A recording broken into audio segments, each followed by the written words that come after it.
নমস্কার বন্ধুরা, খবরের ইয়র্কারের প্রথম এপিসোডে সবাইকে স্বাগতম, যেখানে আপনারা সবাই ক্রিকেটের খবর পাবেন ইয়র্কারের স্পিডে। 2009, 2011, 2016 তিনবার আরসিবি ফাইনালে পৌঁছেও আরসিবি কোনোদিন ট্রফি জিতেনি। আর গতকাল পাঞ্জাবকে 8 উইকেট হারিয়ে আরসিবি চারবারের মতো ফাইনালে পৌঁছালো। আর চারবার পৌঁছে কেকেআরের বরাবরি করে নিল। কেকেআরও চারবার পৌঁছেছে, তো কেকেআর চারবার, আরসিবি চারবার, মুম্বাই 6 বার, চেন্নাই 10 বার। ম্যাচের শেষে এবি ডিভিলিয়ার্স বলল, "This remind me of the 2016 final we reached. I also got disappointed that we lost so many final." By the way, RCB গতকাল ম্যাচটা জিতে কিছু রেকর্ড করেছে।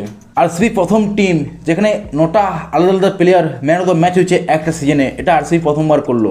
আর এবার মনে হচ্ছে আরসিবি জিততে পারে, কারণ প্রত্যেকবার বিরাট কোহলি জিততে পারে না, সবাইকে পারফর্ম করতে হবে। আর এই বছর এটা হচ্ছে, প্রত্যেকবার আলাদা আলাদা প্লেয়ার ম্যাচ জিতিয়ে আনছে, ম্যান অফ দ্য ম্যাচ হচ্ছে। তো কী বলো, থার্ড জনে আরসিবি জিতবে তো? আর এটা হচ্ছে হার্দিক পান্ডিয়ার নিউ লুক। এই লুকটার ব্যাপারে তোমরা কী বলবে? দেখতে ভালো লাগছে তো? কি মনে হচ্ছে, ফাইনালে যাবে মুম্বাই ভার্সেস আরসিবি হবে নাকি অন্য কিছু?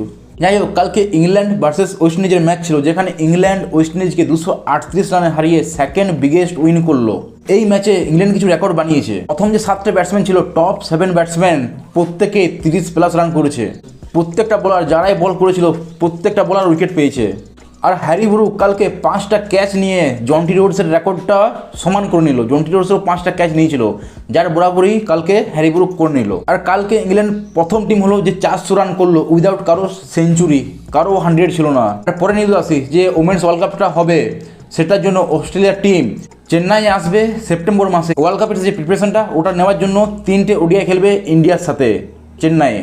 আর ফারুক আহমেদ, যিনি বিসিবির বাংলাদেশ ক্রিকেট বোর্ডের প্রেসিডেন্ট ছিলেন, ওনাকে বাংলাদেশের স্পোর্টস মিনিস্টার সরিয়ে দিলেন প্রেসিডেন্ট পদ থেকে ফারুককে। এই বিষয়ে রিজনটা কি আমি জানি না, এই বিষয়ে আমি বিশেষ কিছু জানি না। তোমরা যদি জানো তো কমেন্টে বলবে। আর ভিডিও ভালো লাগলে লাইক শেয়ার সাবস্ক্রাইব করে দিও। দেখা হচ্ছে পরের ভিডিওতে।